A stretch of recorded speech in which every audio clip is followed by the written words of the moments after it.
राधे राधे। हरे कृष्णा। हरि प्रबोधनी एकादशी पूजा विधि, महत्व और इन मंत्रों से करें श्री हरि भगवान विष्णु को प्रसन्न। आषाढ़ माह के शुक्ल पक्ष की एकादशी से कार्तिक शुक्ल पक्ष की एकादशी तक के मध्य श्री विष्णु जी क्षीर सागर में शयन करते हैं। प्राणियों के पापों का नाश करके पुण्य वृद्धि और धर्म कर्म में प्रवृत्ति कराने वाले श्री विष्णु कार्तिक शुक्ल पक्ष प्रबोधनी एकादशी को निद्रा से जागते हैं। तभी सभी शास्त्रों ने इस एकादशी को अमोघ पुण्य फलदायी एकादशी बताया है। कार्तिक माह के शुक्ल पक्ष की एकादशी को हरि प्रबोधनी एकादशी कहा जाता है। इस दिन व्रत करने वाले मनुष्य को 1000 अश्वमेघ और 100 राजसूय यज्ञ को करने के बराबर फल प्राप्त होता है। इस चराचर जगत में जो भी वस्तुएं अत्यंत दुर्लभ मानी गई हैं, उसे भी मांगने पर हरि प्रबोधनी एकादशी प्रदान करती है।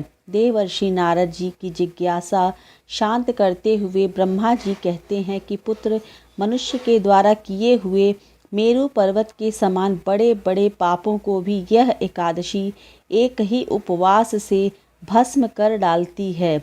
इस दिन श्री विष्णु निद्रा को त्यागते हैं, जिसके परिणाम स्वरूप जड़ता में भी चेतनता आ जाती है और सृष्टि में भी नई ऊर्जा का संचार होने लगता है। देवताओं में भी सृष्टि को सुचारू रूप से चलाने की नूतन शक्ति आ जाती है। इसी व्रत का महात्म्य बतलाते हुए श्री महादेव जी भी कार्तिकेय जी से कहते हैं कि व्रतधारियों में श्रेष्ठ कार्तिकेय, जो पुरुष कार्तिक मास की इस तिथि से अंतिम 5 दिनों 5 रात्रि में ओम नमो नारायणाय इस मंत्र के द्वारा श्री हरि का पूजन अर्चन वंदन करता है, वह समस्त नरक के दुखों से छुटकारा पाकर आनंदमय पद को प्राप्त करता है। इस व्रत को भीष्म पितामह जी ने भगवान वासुदेव से प्राप्त किया था, इसलिए यह भीष्म पंचक नाम से भी प्रसिद्ध है। आषाढ़ माह के शुक्ल पक्ष की एकादशी से कार्तिक शुक्ल पक्ष की एकादशी तक के मध्य श्री विष्णु क्षीर सागर में शयन करते हैं। प्राणियों के पापों का नाश करके पुण्य वृद्धि और धर्म कर्म में प्रवृत्ति कराने वाले श्री विष्णु कार्तिक शुक्ल पक्ष प्रबोधनी एकादशी को निद्रा से जागते हैं। तभी से शास्त्रों ने इस एकादशी को अमोघ पुण्य फलदायिनी बताया है। इसी दिन से सभी मांगलिक कार्य जैसे शादी, विवाह, मुंडन, गृह प्रवेश, यज्ञोपवीत आदि आरंभ हो जाता है। कार्य व्यापार में उन्नति, सुखद दाम्पत्य जीवन, पुत्र पौत्र एवं बांधवों की अभिलाषा रखने वाले गृहस्थों और मोक्ष की इच्छा रखने वाले सन्यासियों के लिए यह एकादशी अचूर्ण फलदायी कही गई है। अतः इस दिन श्री विष्णु का आवाहन, पूजन आदि करने से उस प्राणी के लिए कुछ भी करना शेष नहीं रह जाता है। श्री विष्णु के शयन के परिणाम स्वरूप देवताओं की शक्तियाँ तथा सूर्य देव का तेज क्षीण हो जाता है। सूर्य कमजोर होकर अपनी नीच राशि में चले जाते हैं या नीचाभिलाषी हो जाते हैं, जिसके परिणाम स्वरूप ग्रहमंडल की व्यवस्था बिगड़ने लगती है। प्राणियों पर अनेकों प्रकार की व्याधियों का प्रकोप होता है। इस एकादशी से श्री विष्णु निद्रा त्याग कर पुनः सुप्त सृष्टि में नूतन प्राण का संचार कर देवताओं को शक्ति संपन्न कर देते हैं। इस दिन व्रती को स्नान आदि के उपरांत श्री गणेश जी को नमस्कार करके ओम पुंडरीकाक्षाय नमः मंत्र पढ़कर अपने ऊपर जल छिड़कना चाहिए। उसके बाद श्री हरि का ध्यान, आवाहन, आसन, पाद प्रक्षालन, स्नान आदि कराकर वस्त्र, यज्ञोपवीत, चंदन, गंध, अक्षत, पुष्प, धूप, दीप, नैवेद्य, लौंग, इलायची, पान, सुपारी, ऋतुफल, गन्ना, केला एवं जो भी यथासंभव सामग्री उपलब्ध हो उसे अर्पण करना चाहिए और ओम नमो नारायणाय या ओम नमो भगवते वासुदेवाय मंत्र का यथासंभव यथाशक्ति जप करना चाहिए। यदि पूजा के अन्य मंत्र न आते हों तो यह मंत्र ही पर्याप्त हैं। भक्ति भाव से श्रीमद् भागवत पुराण, श्री विष्णु सहस्त्र नाम, गजेंद्र मोक्ष का पाठ, नारायण कवच, पुरुष सूक्त का पाठ अथवा श्रवण करने से ही व्रती की सभी मनोकामनाएं पूर्ण होती हैं। दिन रात्रि जागरण के समय शंख में जल लेकर फल तथा नाना प्रकार के यथासंभव द्रव्यों के साथ श्री विष्णु का यह मंत्र ओम कृष्णाय वासुदेवाय हरे परमात्मने प्रणतः क्लेशनाशाय गोविंदाय नमो नमः पढ़ते हुए अर्घ्य देना चाहिए। संपूर्ण तीर्थों में स्नान करने और सब प्रकार के दान देने से जो फल मिलता है उससे करोड़ों गुना फल इस दिन मात्र अर्घ्य देने से मिल जाएगा। जो भक्त श्री हरि पर केतकी, अगस्त और तुलसी के पत्र अर्पण करते हुए श्री हरि नाम का संकीर्तन करते हैं वह सभी कष्टों से मुक्ति पा लेते हैं। एकादशी कोई भी हो, सभी का सनातन धर्म में विशेष महत्व है। पद्म पुराण में सभी के बारे में विस्तार से बताया गया है। मान्यता है कि जो भी व्यक्ति एकादशी का व्रत महात्म्य सुनता है, व्रत करता है, वह हर तरह के पाप से मुक्त होकर श्री हरि लोक में स्थान प्राप्त करता है। ऐसा ही कुछ महत्व है देव प्रबोधनी व्रत का। आइए जानते हैं पद्म पुराण में इस व्रत का क्या लाभ बताया गया है। पद्म पुराण के अनुसार देव प्रबोधनी एकादशी का व्रत करने से सभी पापों का नाश हो जाता है, पुण्य की वृद्धि होती है, साथ ही मोक्ष की प्राप्ति का योग भी बनता है। मान्यता है कि जो भी व्यक्ति यह व्रत करता है, कथा सुनता है, नियम धर्म से रहता है, उससे 1000 अश्वमेघ तथा 100 राजसूय यज्ञ का फल प्राप्त होता है। पद्म पुराण के अनुसार जो भी व्यक्ति यह व्रत करता है उसे दुर्लभ से भी दुर्लभ वस्तुओं की प्राप्ति हो जाती है। कहते हैं यदि यह व्रत श्रद्धा पूर्वक रखा जाए तो बड़े से बड़े पापों का क्षण भर में नाश हो जाता है। यही नहीं, 1000 जन्मों के पापों से भी मुक्ति मिल जाती है। पद्म पुराण के अनुसार जो भी जातक यह व्रत करते हैं उन्हें तो लाभ मिलता ही है, साथ ही उनके पितरों को भी नरक के दुखों से छुटकारा प्राप्त करके श्री हरि के धाम में स्थान प्राप्त होता है। इसके अलावा संपूर्ण तीर्थों में नहाने और पृथ्वी दान करने से जो फल प्राप्त होता है वही पुण्य इस व्रत को करने से मिल जाता है। वस्तुओं से करे पूजा तो माधव हो जाते हैं प्रसन्न। पद्म पुराण के अनुसार देव प्रबोधनी एकादशी के दिन कई प्रकार के फूल, फल, कपूर और कुमकुम के द्वारा माधव की पूजा की जाती है। साथ ही दान पुण्य भी अधिक से अधिक करना चाहिए। एकादशी के दिन किया गया दान असंख्य पुण्य की प्राप्ति कराता है। इस दिन भागवत कथा अवश्य सुननी चाहिए। मान्यता है कि जो भी व्रती देव प्रबोधनी एकादशी के दिन भागवत पुराण का पाठ करता है उसे एक एक अक्षर पर कपिला दान का फल प्राप्त होता है। देव प्रबोधनी एकादशी के दिन केतकी के एक पत्ते से भी पूजा कर दी जाए तो वह अत्यंत प्रसन्न हो जाते हैं। पद्म पुराण में कहा गया है कि इस एक पत्ते से पूजा करने पर भगवान गरुड़ ध्वज 1000 वर्ष तक अत्यंत तृप्त रहते हैं। यही नहीं, जो अगस्त के फूल से भगवान माधव की पूजा करते हैं उसके दर्शन मात्र से नरक की भयंकर आग का भी कष्ट नहीं होता है। यही नहीं, जो जातक कार्तिक मास में श्री हरि की पूजा करते समय उन्हें तुलसी के पत्र और पुष्प अर्पित करते हुए हैं उनके जन्म भर में किए गए सभी पाप नष्ट हो जाते हैं। हिंदू धर्म में एकादशी के दिन का बहुत अधिक महत्व है। वैसे तो महीने के दोनों पक्षों में एक बार एकादशी तिथि आती है। इस तरह साल भर में 24 बार एकादशियाँ होती हैं। कुछ एकादशी तिथियों का महत्व तो कई गुना बढ़ जाता है, जिनमें देवशयनी एकादशी, निर्जला एकादशी, पुत्रदा एकादशी और देवोत्थान एकादशी प्रमुख है। दीपावली से ठीक 11वें दिन देवोत्थान एकादशी होती है। माना जाता है कि श्री विष्णु हरि 4 माह की योग निद्रा के बाद इस दिन जागते हैं। उनके जागने के साथ ही मांगलिक कार्यक्रमों का प्रारंभ हो जाता है।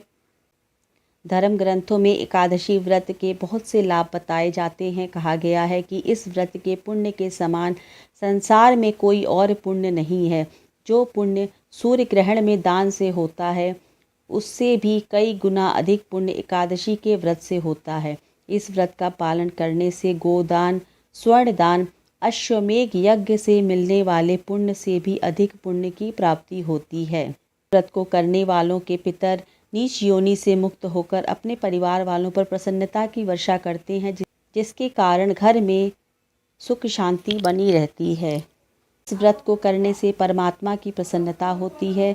पूर्व काल में राजा नहुष, अम्बरीश, राजा गाधी आदि जिन लोगों ने भी एकादशी का व्रत किया, उन्हें इस पृथ्वी का समस्त ऐश्वर्य प्राप्त हुआ। भगवान शिव ने नारद जी से इस व्रत के महात्म्य को बताते हुए कहा, जो व्यक्ति लगातार एकादशी का व्रत करता है, उसके 7 जन्मों के पाप नष्ट हो जाते हैं। धन्य धान्य पुत्र आदि की वृद्धि होती है।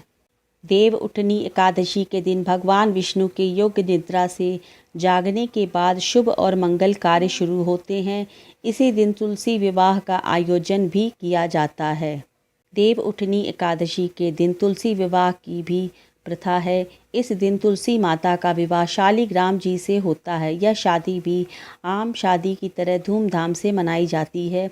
तुलसी भगवान विष्णु जी को अति प्रिय हैं और भगवान विष्णु जी की पूजा में तुलसी अवश्य शामिल की जाती है। तुलसी के बिना भगवान विष्णु की पूजा अधूरी मानी जाती है। ऐसा माना जाता है कि जिन जोड़ों की पुत्री नहीं होती हैं, यदि वे तुलसी से विवाह करते हैं तो यह कन्यादान का उपहार प्राप्त होता है। देव उठनी एकादशी पर व्रत के दौरान केवल पानी पीकर उपवास करना चाहिए। फल और पानी पीकर यानी फलाहार रहकर उपवास करना चाहिए। इस व्रत में केवल बीमार, बुजुर्ग और गर्भवती महिलाओं को फलाहार करना चाहिए। इस दिन भगवान विष्णु की पूजा करनी चाहिए। इसके अलावा एकादशी के दिन तामसिक भोजन, प्याज, लहसुन, मांस, मदिरा, शराब, बासी भोजन आदि नहीं करना चाहिए। इस दिन भगवान विष्णु के मंत्रों का जाप किया जाता है। देव उठनी एकादशी, प्रबोधनी एकादशी की पूजा विधि। प्रबोधनी एकादशी के दिन भगवान विष्णु का पूजन और उनके जगाने का आवाहन किया जाता है। इस दिन प्रातः काल सूर्य उदय से पहले स्नान आदि से निवृत्त हो जाएं। उसके बाद प्रातःकाल उठकर व्रत का संकल्प लेना चाहिए। भगवान विष्णु का ध्यान करना चाहिए। घर की साफ सफाई करने के बाद स्नान आदि से निवृत्त हो जाएं। आंगन में भगवान विष्णु के चरणों की आकृति बनानी चाहिए। भगवान विष्णु जी को पंचामृत से, गंगा जल से स्नान कराना चाहिए। पीले रंग का वस्त्र पहनाएं। फल, मिठाई, बेर, सिंघाड़े, ऋतु फल, गन्ना इस दिन विशेष रूप से चढ़ाया जाता है। घी का दीपक जलाना चाहिए। चंदन लगाएं, पीला पुष्प चढ़ाएं।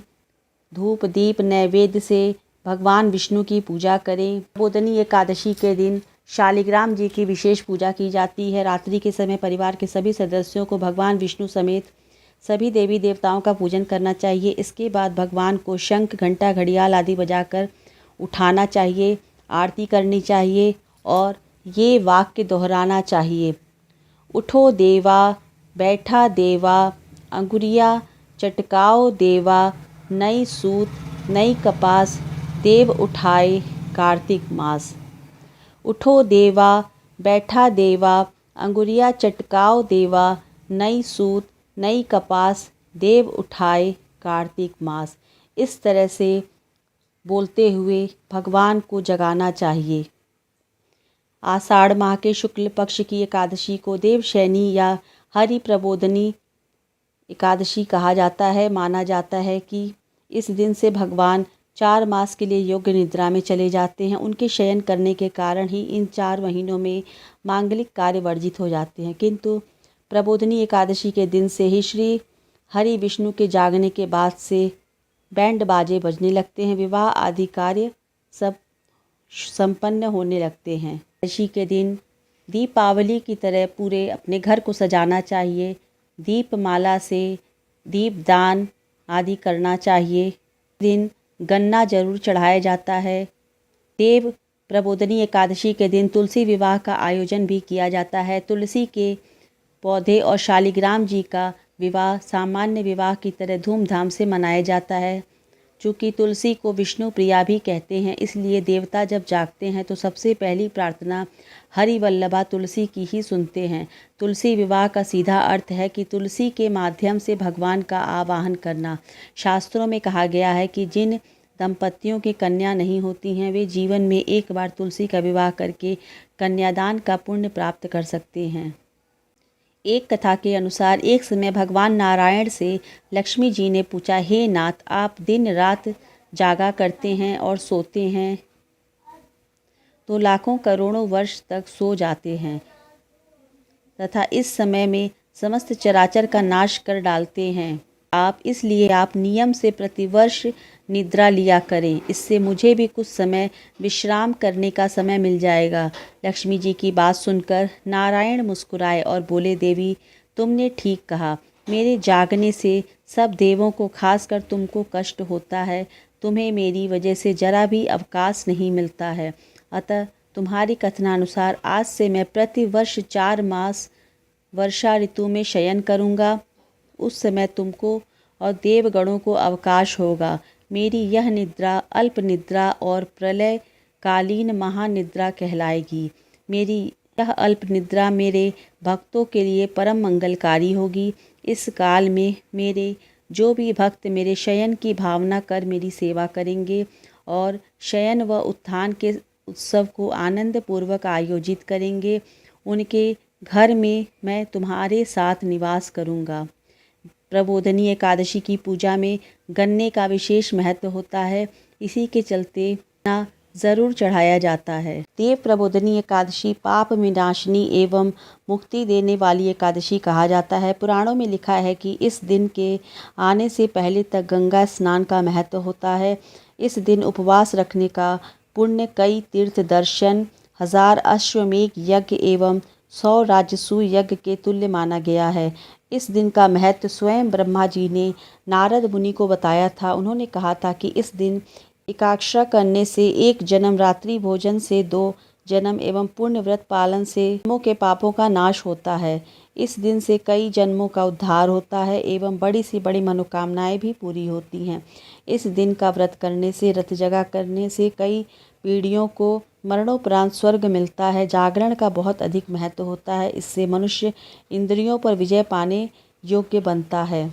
इस व्रत की कथा सुनने एवं पढ़ने से 100 गौदान के बराबर पुण्य की प्राप्ति होती है। किसी भी व्रत का फल तभी प्राप्त होता है जब वह नियम से रहकर विधि विधान से किया जाए। इस प्रकार ब्रह्मा जी ने इस उठनी 11 अथवा प्रबोधनी एकादशी का व्रत का महत्व नारद जी को बतलाया था एवं प्रति कार्तिक मास में इस व्रत का पालन करने को कहा था।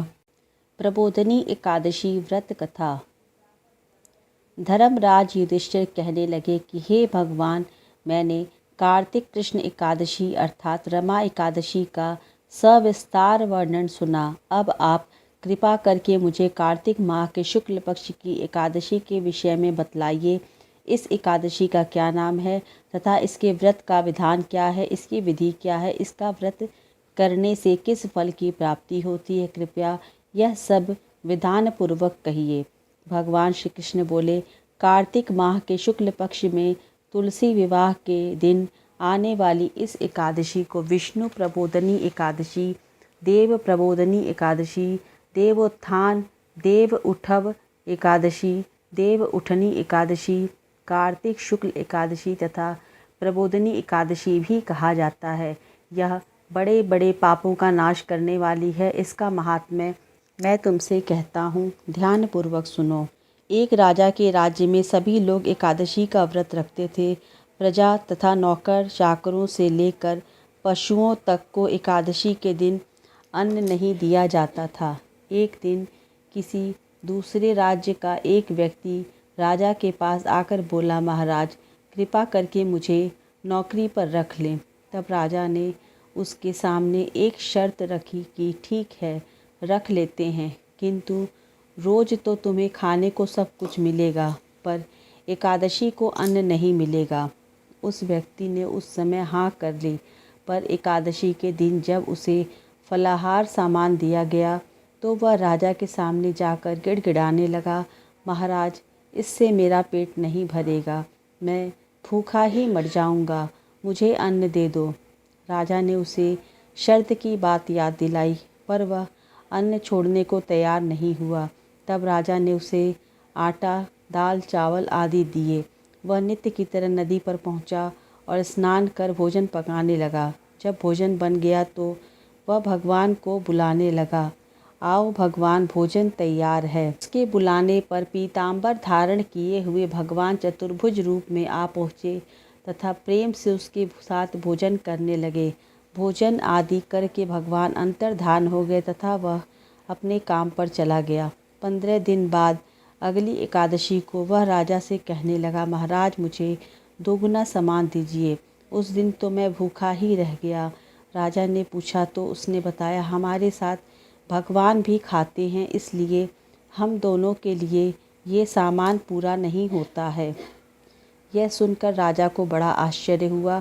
वह बोला, मैं नहीं मान सकता, भगवान तुम्हारे साथ खाते हैं। मैं तो इतना व्रत रखता हूँ, पूजा करता हूँ, पर भगवान ने मुझे कभी दर्शन नहीं दिए। राजा की बात सुनकर वह बोला, महाराज, यदि विश्वास न हो तो चल कर देख लें। राजा एक पेड़ के पीछे छिप गया। उस व्यक्ति ने भोजन बनाया तथा भगवान को शाम तक पुकारता रहा, परंतु भगवान नहीं आए। अंत में उसने कहा, हे भगवान, यदि आप नहीं आए तो मैं नदी में कूदकर प्राण त्याग दूंगा। लेकिन भगवान नहीं आए। तब वह प्राण त्यागने के उद्देश्य से नदी की तरफ बढ़ा। प्राण त्यागने का उसका दृढ़ इरादा जान शीघ्र ही भगवान प्रकट होकर उसे रोक लिए। साथ बैठकर भोजन करने लगे। खा पी कर वे उसे अपने विमान में बिठाकर अपने धाम ले गए।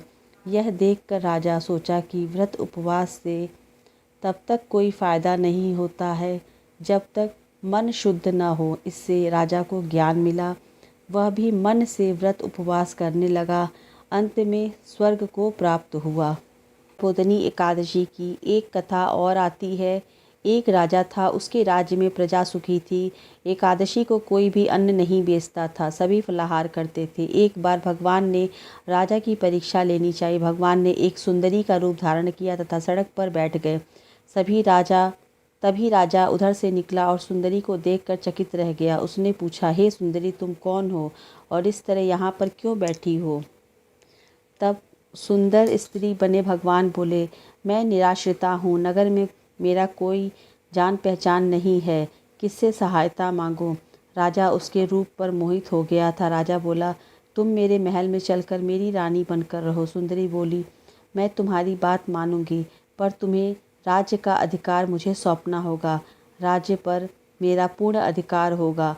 मैं जो भी बनाऊंगी तुम्हें खाना होगा। राजा उसके ऊपर मोहित था, अतः उसकी सभी शर्तें स्वीकार कर ली। अगले दिन एकादशी थी। रानी ने हुक्म दिया कि बाज़ारों में अन्य दिनों की तरह अन्न बेचा जाए। उसने घर में मांस, मछली आदि पकवाए तथा परोसकर राजा से खाने के लिए कहा। यह देख राजा बोला, रानी, आज एकादशी है, मैं तो केवल फलाहार ही करूँगा। तब रानी ने शर्त की याद दिलाई और बोली, या तो खाना खाओ, नहीं तो मैं बड़े राजकुमार का सिर काट दूंगी। राजा ने अपनी स्थिति बड़ी रानी से कहा तो बड़ी रानी बोली, महाराज, धर्म न छोड़ो, बड़े राजकुमार का सिर दे दे। पुत्र तो फिर भी मिल जाएगा, पर धर्म नहीं मिलेगा। इस दौरान बड़ा राजकुमार खेल कर आ गया। माँ की आंखों में आंसू देखकर वह रोने का कारण पूछने लगा, तो माँ ने उसे सारी वस्तु स्थिति बता दी। तब वह बोला, मैं सिर देने के लिए तैयार हूँ, पिताजी के धर्म की रक्षा होगी, ज़रूर होगी। राजा दुखी मन से राजकुमार का सिर देने को तैयार हुआ तो रानी के रूप से भगवान विष्णु ने प्रकट होकर असली बात बताई। राजन, तुम इस कठिन परीक्षा में पास हुए हो।